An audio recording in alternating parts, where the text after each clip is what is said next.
ನಮಸ್ಕಾರ friends, welcome back to Shwetha's corner Kannada ಚಾನಲ್ಗೆ. ಇವತ್ತಿನ ಈ ವಿಡಿಯೋ ಸಿಂಪಲ್ ಸೇವಿಂಗ್ ಮಷೀನನ್ನು ಯಾವ ರೀತಿ ಬಳಸಬೇಕು ಅಂದರೆ ಬಿಗಿನರ್ಸ್ಗೆ ತುಂಬಾ ಯೂಸ್ಫುಲ್ ಆದಂಥ ವಿಡಿಯೋ ಇದಾಗಿದೆ. ಅಂದರೆ ಯಾವ ರೀತಿ ಮಷೀನನ್ನು ಯೂಸ್ ಮಾಡಬೇಕು, ಜೊತೆಗೆ ಅದನ್ನು ಯಾವ ಥರ ಮೇಂಟೈನ್ ಮಾಡಬೇಕು ಅಂತ ನಾನು ಈ ವಿಡಿಯೋದಲ್ಲಿ ನಿಮಗೆ ತೋರಿಸ್ಕೊಡ್ತಾ ಇದ್ದೀನಿ. ಸೊ ಫ್ರೆಂಡ್ಸ್, ವಿಡಿಯೋ ಶುರು ಮಾಡೋದಕ್ಕೆ ಮುಂಚೆ ನೀವು ಇನ್ನೂ ನನ್ನ ಚಾನಲ್ಗೆ ಹೊಸದಾಗಿ ನೋಡ್ತಾ ಇದ್ದರೆ ಸಬ್ಸ್ಕ್ರೈಬ್ ಆಗಿಲ್ಲ ಅಂತಂದರೆ ದಯಮಾಡಿ ಸಬ್ಸ್ಕ್ರೈಬ್ ಆಗಿ, ಜೊತೆಗೆ ಪಕ್ಕದಲ್ಲಿ ಕಾಣೋ ಬೆಲ್ ಐಕಾನ್ ಕೂಡ ಪ್ರೆಸ್ ಮಾಡಿ. ಅಲ್ಲಿ ಆಲ್ ಅಂತ ಆಪ್ಷನ್ ಇರುತ್ತೆ, ಸೊ ಅದನ್ನು ಸೆಲೆಕ್ಟ್ ಮಾಡ್ಕೊಳ್ಳಿ. ಅದರಿಂದ ನಾನು ಅಪ್ಲೋಡ್ ಮಾಡುವಂಥ ಪ್ರತಿಯೊಂದು ವಿಡಿಯೋಗಳ ನೋಟಿಫಿಕೇಶನ್ ಕೂಡ ನಿಮಗೆ ಬರುತ್ತೆ. ನೀವು ಬೇಗನೆ ಪ್ರತಿಯೊಂದು ನನ್ನ ವಿಡಿಯೋಗಳನ್ನು ಕೂಡ ನೋಡ್ಬೋದು. ಹಾಗಾದರೆ ಬನ್ನಿ ಇವತ್ತಿನ ವಿಡಿಯೋನ ಶುರು ಮಾಡೋಣ. ಸೊ ನೋಡಿ ಫ್ರೆಂಡ್ಸ್, ಹೊಸದಾಗಿ ನೀವು ಯೂಸ್ ಮಾಡ್ತಾ ಇದ್ರೆ ನೀವು ಯಾವ ಮಷೀನನ್ನು ತಗೊಂಡಿರ್ತೀರ, ಯಾವ ಕಂಪ್ನಿದು ಅದು ಏನು ಇದಕ್ಕೆ ಸಂಬಂಧ ಬರಲ್ಲ. ಅಂದ್ರೆ ನೀವು ಯಾವುದನ್ನು ಕೂಡ ತಗೊಂಡ್ರೂ ಕೂಡ ಮಷೀನನ್ನು ಮೇಂಟೆನೆನ್ಸ್ ಮಾಡೋದು ತುಂಬಾನೇ ಇಂಪಾರ್ಟೆಂಟ್. ಯಾಕಂದ್ರೆ ಯಾವುದೇ ಮಷೀನ್ ಇದ್ರೂ ಕೂಡ ನೀವು ಅದನ್ನ ಯಾವ ರೀತಿಯಾಗಿ ಮೇಂಟೈನ್ ಮಾಡ್ತೀರಾ ಅದ್ರ ಮೇಲೆ ನಿಮ್ಮ ಮಷೀನ್ ಎಷ್ಟು ದಿನ ಬಾಳಿಕೆ ಬರುತ್ತೆ ಅಂತ, ಅಥವಾ ಚೆನ್ನಾಗಿ ವರ್ಕ್ ಮಾಡುತ್ತೆ ಅನ್ನೋದು ಡಿಪೆಂಡ್ ಆಗಿರುತ್ತೆ. ಮಷೀನ್ ಚೆನ್ನಾಗಿ ಬಾಳಿಕೆ ಬರಬೇಕು, ಹೊಲಿಯೋದಕ್ಕೂ ಕೂಡ ತುಂಬಾನೇ ಸುಲಭವಾಗಿ ಆಗಬೇಕು ಅಂತಂದ್ರೆ ನೀವು ಮಷೀನನ್ನು ತುಂಬಾ ಚೆನ್ನಾಗಿ ಮೇಂಟೈನ್ ಮಾಡ್ತಾನೆ ಬರಬೇಕು. ಸೊ ನೋಡಿ, ಈ ರೀತಿಯಾಗಿ ನಿಮ್ಮ ಸೇವಿಂಗ್ ಮಷೀನ್ ಬರುತ್ತೆ. ಅಂದ್ರೆ ನೀವು ಯಾವ್ದು ಯೂಸ್ ಮಾಡ್ತೀರಾ, ಸೊ ಆ ಶೇವಿಂಗ್ ಮಷೀನ್ ಬಗ್ಗೆ ನಾನು ಹೇಳ್ತಾ ಇರೋದು. ಸೊ ಹೊಸದಾಗಿ ಯೂಸ್ ಮಾಡ್ತಿರೋರಿಗೆ ಇದ್ರ ಬಗ್ಗೆ ಅಷ್ಟೊಂದು ಗೊತ್ತಿರಾಗಿಲ್ಲ. ಅಂದ್ರೆ ಯಾವ ರೀತಿಯಾಗಿ ಬಳಸಬೇಕು ಅಥವಾ ಯಾವ ರೀತಿ ಥ್ರೆಡ್ ಹಾಕೋದಾಗ್ಲಿ ಪ್ರತಿಯೊಂದು ಕೂಡ ಗೊತ್ತಿರಲ್ಲ. ಸೊ ಪ್ರತಿಯೊಂದನ್ನು ಕೂಡ ನಾನು ಇವತ್ತು ತೋರಿಸ್ಕೊಡ್ತಾ ಇದ್ದೇನೆ ನಿಮಗೆ. ಪ್ರತಿಯೊಂದು ಮಷೀನ್ ಅಲ್ಲಿ ಕೂಡ ಇಲ್ಲಿ ನೋಡಬಹುದು ನೀವು ಈ ರೀತಿಯಾಗಿ ಥ್ರೆಡ್ ಹಾಕೋದಕ್ಕಿರುತ್ತೆ. ಸೊ ನಾವು ಇಲ್ಲಿ ಕೂಡ ಥ್ರೆಡ್ ಅನ್ನು ಹಾಕಬಹುದು, ಇಲ್ಲಂತಂದ್ರೆ ಇಲ್ಲಿ ಕೂಡ ಹಾಕಬಹುದು. ಥ್ರೆಡ್ ರೀಲ್ ಅನ್ನ ಎಲ್ಲೂ ಕೂಡ ನಾವು ಹಾಕಬಹುದು. ಸೊ ಅದನ್ನು ಥ್ರೆಡ್ ಅನ್ನು ಕೂಡ ಯಾವ ರೀತಿಯಾಗಿ ಇದರಲ್ಲಿ ಅಂದ್ರೆ ಮಷೀನ್ ಅಲ್ಲಿ ಇನ್ಸರ್ಟ್ ಮಾಡೋದು ಅಂತ ಅದನ್ನು ಕೂಡ ನಾನು ನಿಮಗೆ ತೋರಿಸ್ತೀನಿ. ಸೊ ನೋಡಿ, ಇಲ್ಲಿ ಕೂಡ ಥ್ರೆಡ್ ಅನ್ನು ಹಾಕಬಹುದು, ಇಲ್ಲಿ ಕೂಡ ಹಾಕಬಹುದು. ಈ ರೀತಿಯಾಗಿ ಥ್ರೆಡ್ ಅನ್ನ, ಅಂದ್ರೆ ಹೊಸದಾಗಿ ಯಾರು ಮಷೀನ್ ಯೂಸ್ ಮಾಡ್ತೀರಾ ಅವಾಗ ಅದ್ರ ಬಗ್ಗೆ ಅಷ್ಟೊಂದು ನಾಲೆಜ್ ಇರಲ್ಲ. ಸೊ ನೋಡಿ, ಇಲ್ಲಿಯೂ ಕೂಡ ಒಂದು ಹಾಕೋದಕ್ಕಿರುತ್ತೆ. ಸೊ ಕಟ್ಟು ಇಲ್ಲಿ ಹಾಕ್ಬಿಟ್ಟು ಕೆಳಗಡೆ ಏನು ನೋಡಿ ಈ ರೀತಿಯಾಗಿ ರಿಂಗ್ ಇರುತ್ತಲ್ಲ, ಸೊ ಈ ರಿಂಗ್ ಅಲ್ಲಿ ಮಧ್ಯದಲ್ಲಿ ನೋಡಿ ಈ ರೀತಿ ಹಾಕೊಂಡ್ಬಿಟ್ಟು ಇಲ್ಲೇನು ಕಾಣಿಸುತ್ತಲ್ಲ ಎಲ್ ಶೇಪ್ ಅಲ್ಲಿ ಈ ಸ್ಕ್ರೂನ ಮೇಲ್ಗಡೆ ಥ್ರೆಡ್ ಬರಬೇಕು. ಸೊ ಇದಾದ ನಂತರ ನೋಡಿ ಇಲ್ಲಿ ಇದು ನೋಡಿ ಎಷ್ಟು ಮೇಲೆ ಕೆಳಗೆ ಆಗುತ್ತೆ. ಸೊ ನೋಡಿ, ಇದರಲ್ಲಿ ನಾನೀಗ ಥ್ರೆಡ್ ಅನ್ನು ಹಾಕೋತಾ ಇದ್ದೀನಿ.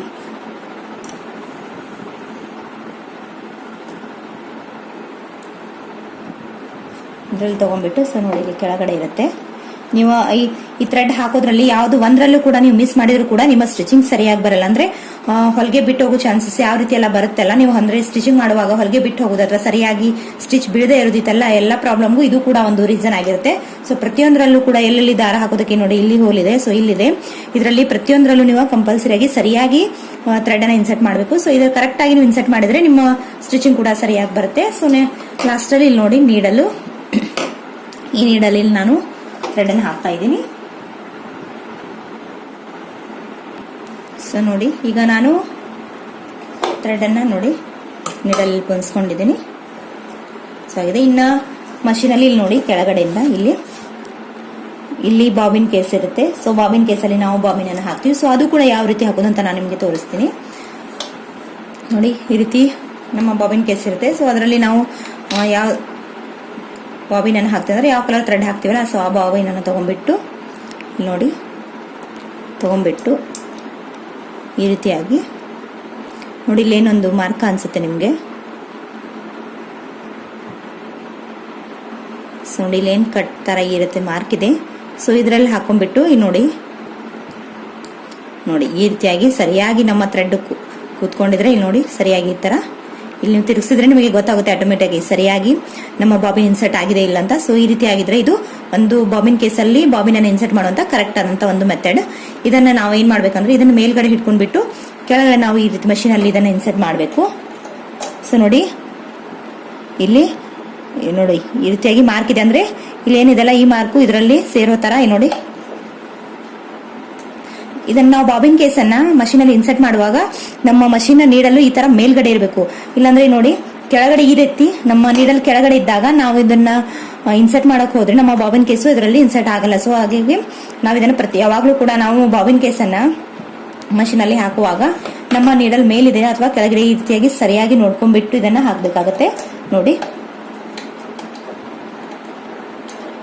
ಇದರಲ್ಲಿ ನಾವು ಹಾಕುವಾಗ ಸರಿಯಾಗಿ ಕೂತಿದ್ರದು ಕಟ್ ಅಂತ ಶಬ್ದ ಬರುತ್ತೆ. ಸೊ ನೋಡಿ ಈ ರೀತಿಯಾಗಿ ಬಂತಂದ್ರೆ ಸರಿಯಾಗಿ ಕೂತ್ಕೊಂಡಿದೆ ಅಂತ. ಸೊ ಈಗ ನಾನು ಥ್ರೆಡ್ ಅನ್ನು ಯಾವ ರೀತಿಯಾಗಿ ಮೇಲ್ಗಡೆ ತಗೋಬೇಕಂತಂದ್ರೆ ನೋಡಿ ಈ ರೀತಿಯಾಗಿ ಕೆಳಗಿರುವಂತ ಬಾಬಿನ್ ಕೇಸಲ್ಲಿ ಇರುವಂತ ಥ್ರೆಡ್ ನೋಡ್ಬೋದು. ಈ ರೀತಿಯಾಗಿ ನಾವು ಥ್ರೆಡ್ ಅನ್ನ ತಗೊಂಡ್ಬಿಟ್ರೆ ಸೊ ಇದರಲ್ಲಿ ನಾವು ಸ್ಟಿಚಿಂಗ್ ಅನ್ನ ಸರಿಯಾಗಿ ಮಾಡಬಹುದು. ಇದು ಈಗ ಸ್ಟಿಚಿಂಗ್ ಮಾಡೋದಕ್ಕೆ ಮಷಿನ್ ರೆಡಿ ಆಗಿದೆ ಥ್ರೆಡ್. ಸೊ ಇಲ್ಲಿ ಜೊತೆಗೆ ಇಲ್ಲಿ ಸ್ಟಿಚಿಂಗ್ ನೋಡಿ, ಇಲ್ಲಿ ಸೆಟ್ಟಿಂಗ್ ಇರುತ್ತೆ. ಸೊ ಸೆಟ್ಟಿಂಗ್ ಮೇಲಿಂದ ನಮಗೆ ಸ್ಟಿಚ್ ದಪ್ಪ ಅಥವಾ ಸಣ್ಣ ಯಾವ ರೀತಿ ಬೇಕೋ ಅದನ್ನ ನಾವಿಲ್ಲಿ ಸೆಟ್ ಮಾಡ್ಕೋಬಹುದು. ಸೊ ನೀವು ಯಾವ ತರ ಸ್ಟಿಚ್ ಅನ್ನ ಮಾಡ್ಬೇಕು ಅನ್ಕೊಂಡಿದ್ರೆ ಸೊ ಆ ರೀತಿಯಾಗಿ ದಪ್ಪ ಬೇಕಿದ್ರೆ ಮೇಲ್ಗಡೆ ತಗೋಬಹುದು. ಅಂದ್ರೆ ಯಾವ ತರ ನೀವು ಸ್ಟಿಚ್ ಮಾಡೋರಿದ್ರೆ ಅದನ್ನು ಇಲ್ಲಿ ಈ ರೀತಿಯಾಗಿ ಇಲ್ಲಿ ಸೆಟ್ಟಿಂಗ್ ಅನ್ನ ನಾವು ಮಾಡ್ಕೋಬೇಕಾಗುತ್ತೆ. ಜೊತೆಗೆ ಇಲ್ಲಿ ಇದು ಬೆಲ್ಟ್, ಅಂದ್ರೆ ನಮ್ಮ ಮಷೀನ್ ಅನ್ನ ಬೆಲ್ಟ್ ಇದು. ಸೊ ಇದನ್ನ ನಾನು ಇದರಲ್ಲಿ 2 ತರ ಬರುತ್ತೆ. ಇದು ಲೆದರ್ ಇದೆ, ಸೊ ಜೊತೆಗೆ ಪ್ಲಾಸ್ಟಿಕ್ ಇದು ಕೂಡ ಬರುತ್ತೆ. ನಾನು ಹೇಳೋದಾದ್ರೆ ನಿಮಗೆ ಪ್ಲಾಸ್ಟಿಕ್ ಬೆಲ್ಟ್ಗಿಂತ ಈ ರೀತಿಯಾಗಿ ನೀವು ಲೆದರ್ ಬೆಲ್ಟ್ ಯೂಸ್ ಮಾಡೋದೆ ಅಂತ ನಾನು ರೆಕಮೆಂಡ್ ಮಾಡ್ತೇನೆ. ಯಾಕಂತಂದ್ರೆ ಅದು ಸ್ವಲ್ಪ ಸ್ಲಿಪ್ ಆಗುತ್ತೆ ಇಲ್ಲಿ. ಸೊ ಇಲ್ಲಿ ಸ್ಲಿಪ್ ಆಗೋದ್ರಿಂದ ನಿಮ್ಗೆ ನೀವೇನು ಮಷೀನ್ ಅನ್ನ ತುಳಿಬೇಕಾದ್ರೆ ಸ್ವಲ್ಪ ಲೂಸ್ ಆಗಿ ಬರುತ್ತೆ. ಅಂದ್ರೆ ಕಂಟಿನ್ಯೂ ಆಗಿ ಫಾಸ್ಟ್ ಆಗಿ ನಿಮ್ಗೆ ಮಷೀನ್ ಮೂವ್ ಆಗಲ್ಲ.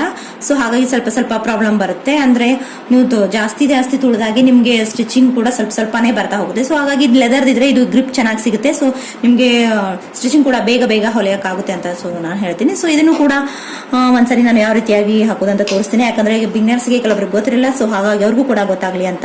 ಸೊ ನೋಡಿ, ನೀವು ಹೊಸದಾಗಿ ಬೆಲ್ಟ್ ತಂದು ಅಟ್ಯಾಚ್ ಮಾಡ್ತಾ ಇದ್ರೆ ಅವ್ರಿಗೆ ನೋಡಿ, ನೀವು ಸ್ವಲ್ಪ ಇದು ಜಾಸ್ತಿ ಇರುತ್ತೆ ಅಂದ್ರೆ ಲೆಂತ್ ಅಲ್ಲಿ ನೀವು ಮಷಿನ್ಗೆ ನೋಡ್ಕೊಂಡ್ಬಿಟ್ಟು ನಿಮ್ಗೆ ಕರೆಕ್ಟ್ ಆಗಿ ವೀಲ್ ಅಲ್ಲಿ ಅದನ್ನ ಹಾಕೊಂಡ್ಬಿಟ್ಟು ಇನ್ಸರ್ಟ್ ಮಾಡಿ ಕರೆಕ್ಟ್ ಆಗಿ ಹಿಡ್ಕೊಂಡ್ಬಿಟ್ಟು ಸೊ ಟೈಟ್ ಆಗಿ ಬರೋ ತರ, ಅಂದ್ರೆ ಅದಕ್ಕಿಂತ ಸ್ವಲ್ಪ ಕಡಿಮೆನೇ ಇರಬೇಕು. ಅಂದ್ರೆ ಕೆಳಗಡೆ ಏನ್ ಮಷಿನ್ ಅದನ್ನು ಕೂಡ ನಿಮ್ಗೆ ತೋರಿಸ್ತೀನಿ. ಸೊ ನೋಡಿ, ಮಷಿನ್ ಏನ್ ವೀಲ್ ಇರುತ್ತೆ, ಸೊ ನೋಡಿ ಈ ಮಷಿನ್ ವೀಲ್ ಅಲ್ಲಿ ಇದಕ್ಕಿಂತ ಒಂದ್ ಸ್ವಲ್ಪ ಟೈಟ್ ಆಗಿ ನಮ್ಮ ಇದು ಮಷಿನ್ ಬೆಲ್ಟ್ ಇರಬೇಕು. ಸೊ ಅದನ್ನ ಎಲ್ಲಿಗೆ ಬರುತ್ತೆ ಸರಿಯಾಗಿ ನೋಡ್ಕೊಂಡ್ಬಿಟ್ಟು ಈ ರೀತಿಯಾಗಿ ಇಲ್ಲಿ ಏನು ಇರುತ್ತಲ್ಲ ಇದನ್ನ ಹುಕ್ ಅನ್ನ ಇನ್ಸರ್ಟ್ ಮಾಡ್ಕೊಂಡ್ಬಿಟ್ಟು ಈ ತರ ಪ್ರೆಸ್ ಮಾಡ್ಕೊಂಡು ಪ್ಯಾಕ್ ಮಾಡ್ಕೊಂಡ್ಬಿಡ್ಬೇಕು.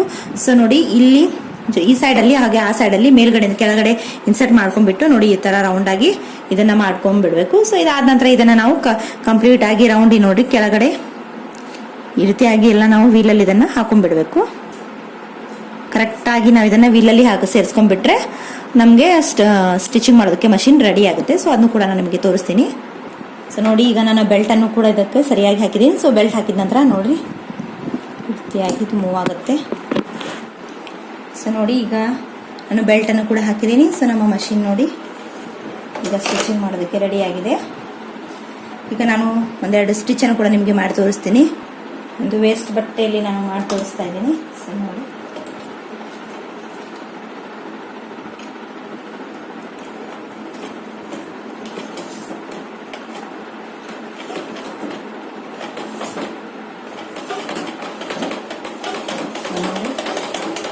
ನಿಧಾನವಾಗಿ ತೋರಿಸ್ತಾ ಇದ್ದೀನಿ.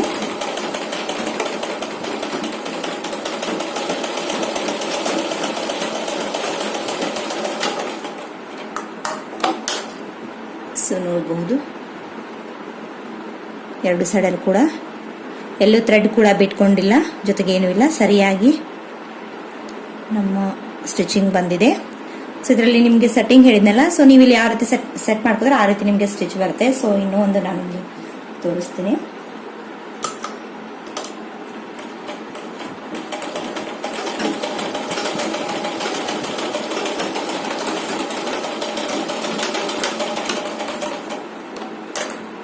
ಸೊ ನೋಡಿ, ಇದು ಸ್ಟಿಚ್ ಸ್ವಲ್ಪ ದಪ್ಪಾಗಿದೆ. ಸೊ ನಿಮಗೆ ಕಾಣಿಸ್ತಾ ಇದೆ ಅನ್ಕೋತೀನಿ. ಸೊ ಈ ಸ್ಟಿಚಲ್ಲಿ ಎಷ್ಟೊಂದು ಡಿಫ್ರೆಂಟ್ ಆಗಿದೆ ಅಂತ. ಸೊ ನೀವು ದಪ್ಪ ಆಗಿರುವಂತ ಬಟ್ಟೆ ಏನಾದರೂ ಸ್ಟಿಚ್ ಮಾಡ್ತಾ ಇದ್ರೆ ಏನಾದರೂ ಇದ್ರೆ ಬೇರೆ ತರ ಅಥವಾ ಪ್ಲಾಸ್ಟಿಕಲ್ ತರ ಇರುವಂತ ಬಟ್ಟೆ ಆದ್ರೆ ಅಥವಾ ಚೀಲ ಅದು ಈ ರೀತಿ ಏನಾದರೂ ಸ್ಟಿಚಿಂಗ್ ಮಾಡ್ತಿದ್ರೆ ಅವಾಗ ನೀವು ಈ ಸ್ಟಿಚ್ ಇಟ್ಕೊಂಡ್ರೆ ನಿಮ್ಮ ಮಷಿನ್ ಕೂಡ ಚೆನ್ನಾಗಿ ಬಾಳಿಕೆ ಬರುತ್ತೆ. ಅಂದ್ರೆ ನೀಡಲ್ ಕೂಡ ಎಲ್ಲೂ ಏನೂ ಆಗಲ್ಲ. ಸೊ ಹಾಗಾಗಿ, ಯಾಕಂದ್ರೆ ದಪ್ಪ ಬಟ್ಟೆ ಇದ್ರೆ ಸ್ವಲ್ಪ ಸೂಜಿ ಮುರಿಯೋ ಚಾನ್ಸಸ್ ಇರುತ್ತೆ. ಹಾಗಾಗಿ ನೀವು ಬ್ಲೌಸ್ ಅಥವಾ ಏನಾದ್ರೂ ಸ್ಟಿಚಿಂಗ್ ಈ ರೀತಿಯಾಗಿ ಮನೇಲಿ ಏನಾದ್ರೂ ಬಟ್ಟೆ ಸ್ಟಿಚ್ ಮಾಡ್ತಾ ಇದ್ರೆ ನೀವು ಈ ರೀತಿ ಅಂತ ಈ ಸ್ಟಿಚ್ ಅನ್ನು ಇಟ್ಕೊಂಡು ನೀವು ಸರಿಯಾಗಿ ಹೊಲಿಬಹುದು. ಸೊ ಈ ರೀತಿ ಮಾಡಿದ್ರೆ ಮಷಿನ್ ಕೂಡ ನೀಡಲ್ ಕೂಡ ಸ್ವಲ್ಪ ಜಾಸ್ತಿ ದಿನ ಬಾಳಿಕೆ ಬರುತ್ತೆ. ಜೊತೆಗೆ ನೀಡಲ್ ಕೂಡ ನೀವು ಸರಿಯಾಗಿ ಅಂದ್ರೆ ನೀಡಲಲ್ಲಿ ಕೂಡ ನೋಡಿ ಇದರಲ್ಲಿ ಏನ್ ತುದಿ ಇದೆಯಲ್ಲ, ಸೊ ಇದು ಕೂಡ ಸ್ವಲ್ಪ ಏನಾದ್ರೂ ಹೋಗಿದ್ರೆ ಅಥವಾ ಬಟ್ಟೆ ಸಿಕ್ಕಾಕೊಳ್ಳೋ ಚಾನ್ಸಸ್ ಇರುತ್ತೆ. ಅಂದ್ರೆ ನಮ್ಮ ಏನು ಸ್ಟಿಚಿಂಗ್ ಇದೆಯಲ್ಲ ಹೊಲಿಗೆ ಕೂಡ ಸರಿಯಾಗಿ ಬರಲ್ಲ. ಸೊ ಹಾಗಾಗಿ ಇದನ್ನು ಕೂಡ ನಾವು ನೋಡ್ಕೋಬೇಕಾಗುತ್ತೆ. ನೋಡಿ, ಸ್ವಲ್ಪ ಇದ್ರ ಇದು ಶಾರ್ಪ್ನೆಸ್ ಏನಿರ್ತಲ್ಲ ತುದಿಯಲ್ಲಿ, ಸೊ ಅದು ಕೂಡ ಸ್ವಲ್ಪ ಮಂಡಾಗಿದ್ರೆ ಅದು ಕೂಡ ನಿಮ್ಗೆ ಸ್ವಲ್ಪ ಪ್ರಾಬ್ಲಮ್ ಬರುತ್ತೆ. ಸೊ ಇದನ್ನ ನೀಡಲ್ಲ ಯಾವ ರೀತಿಯಾಗಿ ಇನ್ಸರ್ಟ್ ಮಾಡೋದು ಅದನ್ನು ಕೂಡ ನಾನು ನಿಮ್ಗೆ ತೋರಿಸ್ತೀನಿ. ಸೊ ಫ್ರೆಂಡ್ಸ್, ಈಗ ಇದಾದ ನಂತರ ನಾನು ಇದನ್ನ ಮೇಂಟೆನೆನ್ಸ್ ಬಗ್ಗೆ ಸ್ವಲ್ಪ ಈಗ ಹೇಳ್ತೀನಿ ನಿಮಗೆ. ನೀಡಲು ನಿಮ್ಗೆ ಇಲ್ಲಿ ನೋಡಿ ಈ ರೀತಿಯಾಗಿ ಇಲ್ಲಿ ಸ್ಕ್ರೂ ಕಾಣಿಸುತ್ತೆ. ಸೊ ಇದನ್ನ ಇಲ್ಲಿ ಮಾರ್ಕ್ ಇದೆ. ಸೊ ಇಲ್ಲಿ ಒಂದು ಏನು ಪ್ಲೇಸ್ ಕೊಟ್ಟಿದ್ದಾರೆ ಅವರು, ಸೊ ಇದನ್ನ ಬಿಚ್ಚೋದಕ್ಕೆ. ಸೊ ಇಲ್ಲಿ ನೀವು ಸ್ಕ್ರೂ ಡ್ರೈವರ್ ಅದನ್ನು ಯೂಸ್ ಮಾಡಿಬಿಟ್ಟು ಇದನ್ನ ನೀಡಲನ್ನ ಕೆಳಗಡೆ ತೆಗೆದ್ಬಿಟ್ಟು ಅದನ್ನ ಮತ್ತೆ ನೀಡಲ್ ಮುರಿದಾಗೋದು ನೀವು ಚೇಂಜ್ ಕೂಡ ಮಾಡಬಹುದು. ಗೋಡಾನು ಕೂಡ ನೋಡಿ ಇಲ್ಲಿ ಏನ್ ಸ್ಕ್ರೂ ಇದೆ ಇದನ್ನ ಬಿಚ್ಕೊಂಡ್ಬಿಟ್ಟು ತೆಗಿಬಹುದು. ನೋಡಿ ಇದು ಗೋಡ. ಸೊ ನಿಮ್ಗೆ ನೀಡಲನ್ನ ಯಾವ ರೀತಿಯಾಗಿ ಇನ್ಸರ್ಟ್ ಮಾಡೋದು ಅಂತ ನಿಮ್ಗೆ ಡೀಟೇಲ್ ಆಗಿ ವಿಡಿಯೋ ಬೇಕಿದ್ರೆ ಅದನ್ನ ಪ್ಲೀಸ್ ಕಮೆಂಟ್ ಮಾಡಿ ತಿಳಿಸಿ. ನಾನು ನೆಕ್ಸ್ಟ್ ಒಂದು ವಿಡಿಯೋದಲ್ಲಿ ನಿಮ್ಗೆ ತೋರಿಸ್ತೀನಿ, ಯಾಕಂದ್ರೆ ವಿಡಿಯೋ ತುಂಬಾ ಲೆಂದಿ ಆಗುತ್ತೆ. ಸೊ ಹಾಗಾಗಿ ನಾನು ಇದನ್ನ ಶಾರ್ಟ್ ಆಗಿ ಹೇಳ್ತಾ ಇದ್ದೀನಿ. ಸೊ ಗೊತ್ತಾಗದೇ ಇದ್ರೆ ಪ್ಲೀಸ್ ನಂಗೆ ಕಮೆಂಟ್ ಮಾಡಿ, ನಾನು ಅದ್ರ ಬಗ್ಗೆ ನಿಮ್ಗೆ ವಿಡಿಯೋನ ಶೇರ್ ಮಾಡ್ತೀನಿ. ಸೊ ನೋಡಿ, ಇನ್ನ ಮಷೀನ್ ಅನ್ನ ಕಂಪಲ್ಸರಿ ಆಗಿ ಮಷೀನ್ಗೆ ನಾವು ಆಯಿಲ್ ಹಾಕ್ತಾ ಇರಬೇಕು. ವೀಕ್ಲಿ ಒನ್ಸ್ ಟೈಮ್ ಆದ್ರೂ ನಾವು ಇದಕ್ಕೆ ಆಯಿಲ್ ಅನ್ನ ಹಾಕ್ತಾ ಇರಬೇಕು. ಇಲ್ಲ ಅಂತಂದ್ರೆ ಆಗ ನಾವು 15 ಡೇಸ್ಗೆ ಒಂದ್ಸಾರಿ ಆದ್ರೂ ಕೂಡ ಇದನ್ನ ಸರಿಯಾಗಿ ಕ್ಲೀನ್ ಮಾಡ್ಕೊಂಡ್ಬಿಟ್ಟು ಆಯಿಲ್ ಅನ್ನ ಹಾಕ್ತಾ ಇರಬೇಕು. ಅದರಿಂದ ನಿಮ್ಮ ಮಷೀನ್ ತುಂಬಾ ಚೆನ್ನಾಗಿ ಬಾಳಿಕೆ ಬರುತ್ತೆ. ಸೊ ನೋಡಿ, ಇಲ್ಲಿ ಆಯಿಲ್ ಅಂತ ಕೊಟ್ಟಿರ್ತಾರೆ. ಸೊ ಹಾಗಾಗಿ ನೋಡಬಹುದು ಇಲ್ಲಿ ನಾವು 3 ಕಡೆನೂ ಕೂಡ ಇಲ್ಲಿ ಆಯಿಲ್ ಅನ್ನ ಹಾಕ್ಬೇಕಾಗುತ್ತೆ. ಜೊತೆಗೆ ಇದ್ರ ಮೇಲೂ ಕೂಡ ಹಾಕ್ಬೇಕಾಗುತ್ತೆ. ಆಮೇಲೆ ಇಲ್ಲಿ ನೋಡಿ, ಇಲ್ಲಿ ಕೂಡ ಆಯಿಲ್ ಅಂತ ಏನ್ ತೋರಿಸಿದ್ದಾರೆ. ಸೊ ಎರ ಮಾರ್ಕ್ ಇರುವಂತ ಎಲ್ಲ ಕಡೆನೂ ಕೂಡ ನಾವು ಆಯಿಲ್ ಹಾಕ್ಬೇಕಾಗುತ್ತೆ. ಆಮೇಲೆ ನಾವೇನ್ ಇಲ್ಲಿ ಸ್ಟಿಚ್ ಮಾಡ್ತೀವಲ್ಲ, ಸೊ ಇಲ್ಲಿ ಕೂಡ ಸ್ಟಿಚಿಂಗ್ ಏನ್ ಮೂವ್ ಆಗುತ್ತೆ ಇರುತ್ತೆ. ಸೊ ಇಲ್ಲೂ ಕೂಡ ನಾವು ಆಯಿಲ್ ಅನ್ನ ಹಾಕ್ತಾ ಇರಬೇಕು. ಹಾಗೆ ಮಷೀನ್ ಅನ್ನ ಸೊ ನೋಡಿ ಈ ರೀತಿಯಾಗಿ ನಿಮ್ಗೆ ಏನಾದ್ರೂ ಪ್ರಾಬ್ಲಮ್ ಇದ್ರೆ ಮಷೀನ್ ಅಲ್ಲಿ, ಸೊ ಈ ರೀತಿಯಾಗಿ ಇದನ್ನ ಎಬ್ಸ್ಕೊಂಡ್ಬಿಟ್ಟು ಕೆಳಗಡೆ ಇಲ್ಲಿನೂ ಕೂಡ ಒಳಗಡೆ ಇಲ್ಲಿ ನೋಡಿ ಇಲ್ಲೂ ಕೂಡ ಸ್ವಲ್ಪ ಆಯಿಲ್ ಅನ್ನ ಹಾಕ್ತಾ ಇರಬೇಕು. ಅದರಿಂದ ಮಷೀನ್ ಕೂಡ ಬಾಳಿಕೆ ಬರುತ್ತೆ. ಸೊ ಏನಾದ್ರೂ ಅದರಲ್ಲಿ ದಾರದು ಏನೋ ಸಿಕ್ಕಾಕೊಂಡಿದ್ರು ಕೂಡ ಕ್ಲೀನ್ ಮಾಡ್ತಾ ಇದ್ರೆ ನಮ್ಮ ಮಷೀನ್ ತುಂಬಾ ಚೆನ್ನಾಗಿ ಬಾಳಿಕೆ ಬರುತ್ತೆ. ಸೊ ನೋಡಿ, ಈ ರೀತಿಯಾಗಿ ಇಲ್ಲೆಲ್ಲ ಕಡೆನೂ ಕೂಡ ನಾವು ಏನ್ ಗಾಲಿ ಇರುತ್ತಲ್ಲ, ಸೊ ಗಾಲಿ ಮಧ್ಯದಲ್ಲಿ ಈ ರೀತಿಯಾಗಿ ಎಲ್ಲ ಆಯಿಲ್ ಹಾಕ್ತಾ ಇದ್ರೆ ಚೆನ್ನಾಗಿ ಮಷೀನ್ ಕೂಡ ಮೂವ್ ಆಗುತ್ತೆ.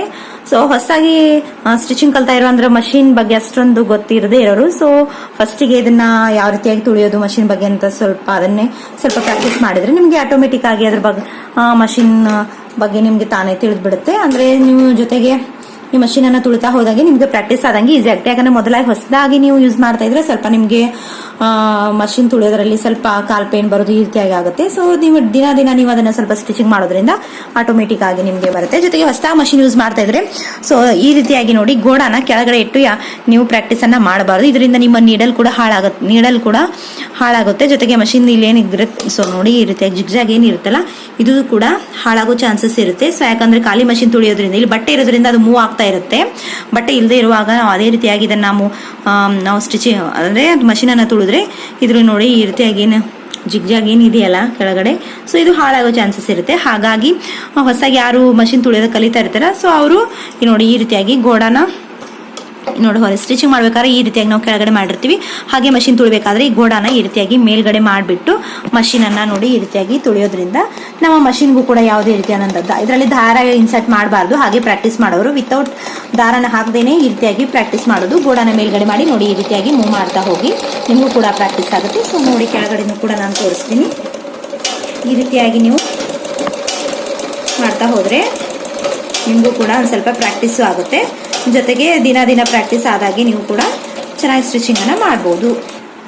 ಪ್ರಾಕ್ಟೀಸ್ ಮಾಡಿದಾಗೆ ನೀವು ಕೂಡ ಸ್ಟಿಚಿಂಗ್ ಅನ್ನ ಸರಿಯಾಗಿ ನಿಮಗೆ ಕೂಡ ಸ್ಟಿಚ್ ಮಾಡೋದಕ್ಕೆ ಸಾಧ್ಯ ಆಗುತ್ತೆ. ನೀವು ಆರಂಭದಲ್ಲಿ ಸಣ್ಣದಾಗಿ ಸ್ವಲ್ಪ ಬಟ್ಟೆನ ಮೇಲೆ ಪ್ರಾಕ್ಟೀಸ್ ಮಾಡ್ತಾ ಹೋದ್ರೆ ನಿಮಗೆ ಸ್ಟಿಚಿಂಗ್ ಆಟೋಮೆಟಿಕ್ ಆಗಿ ಸ್ವಲ್ಪ ಪ್ರಾಕ್ಟೀಸ್ ಆಗುತ್ತೆ. ಸೊ ಫ್ರೆಂಡ್ಸ್, ಈ ವಿಡಿಯೋನ ಇಲ್ಲಿಗೆ ಏನ್ ಮಾಡ್ತೀನಿ. ಈ ವಿಡಿಯೋ ನಿಮ್ಗೆ ಯೂಸ್ಫುಲ್ ಆಯ್ತು ಅಂತ ಅನ್ಕೋತೀನಿ.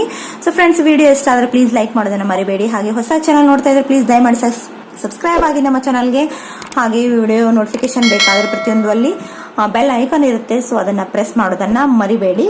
ನಿಮಗೆ ಈ ವಿಡಿಯೋ ಬಗ್ಗೆ ಏನೇ ಅನಿಸಿಕೆಗಳಿದ್ರು ಅಥವಾ ಡೌಟ್ ಇದ್ರೂ ಕೂಡ ಪ್ರತಿಯೊಂದು ನನಗೆ ಕಮೆಂಟ್ ಮಾಡಿ. ನೀವು ಕಮೆಂಟ್ ಮಾಡಿದಾಗ ನಾನು ಅದಕ್ಕೆ ನಿಮ್ಗೆ ಆನ್ಸರ್ ಮಾಡ್ತೀನಿ. ಜೊತೆಗೆ ಅದರ ಬಗ್ಗೆ ವಿಡಿಯೋಸ್ ಕೂಡ ನಿಮಗೆ ನಾನು ಶೇರ್ ಮಾಡ್ತಾ ಇರ್ತೀನಿ. ಹಾಗೆ ಮುಂದೆ ಸ್ಟಿಚಿಂಗ್ ಬಗ್ಗೆ ಪ್ರತಿಯೊಂದು ಕಂಟಿನ್ಯೂಸ್ ಆಗಿ ವಿಡಿಯೋ ನಿಮ್ಗೆ ಸಿಗ್ತಾ ಇರುತ್ತೆ. ಸೊ ಹಾಗಾಗಿ ನಿಮ್ಮ ಅನಿಸಿಕೆ ಅಭಿಪ್ರಾಯಗಳನ್ನ ನನಗೆ ಕೂಡ ಕಮೆಂಟ್ ಮಾಡಿ ತಿಳಿಸಿ. ಈ ವಿಡಿಯೋನ ಇಲ್ಲಿಗೆ ಮುಗಿಸ್ತಾ ಇದ್ದೀನಿ ಫ್ರೆಂಡ್ಸ್. ಸಿಗ್ತೀನಿ ಮತ್ತೊಂದು ಮುಂದಿನ ವಿಡಿಯೋದಲ್ಲಿ. ಆದಷ್ಟು ಈ ವಿಡಿಯೋನ ಕೂಡ ಎಲ್ಲರಿಗೂ ಹೆಲ್ಪ್ ಆಗೋ ತರ ಶೇರ್ ಮಾಡಿ. ಮತ್ತೊಂದು ವಿಡಿಯೋದಲ್ಲಿ ನಿಮಗೆ ಸಿಗ್ತೀನಿ. ಅಲ್ಲಿವರೆಗೂ ಎಲ್ಲರಿಗೂ ನಮಸ್ಕಾರ.